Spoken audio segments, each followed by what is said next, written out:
لا تنسوا الإعجاب بالفيديو والاشتراك بالقناة وتفعيل الجرس.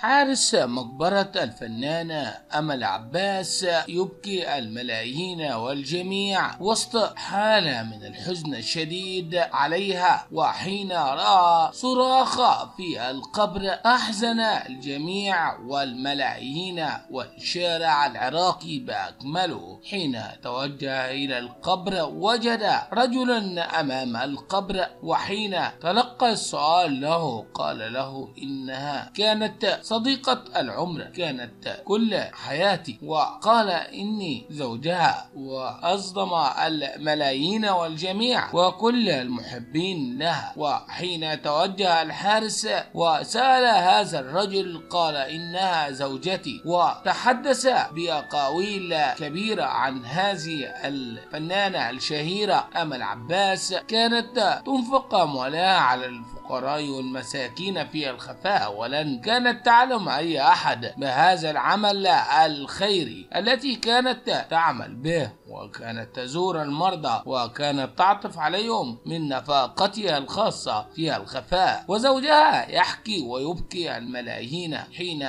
توجه حارس المقبرة وجد شيء غريب بجوار القبر، وجد زوجها يبكي بحسرة ومرارة على فراقها. أحزنت وصدمت الملايين عليها والنجوم. إنا لله وإنا إليه راجعون.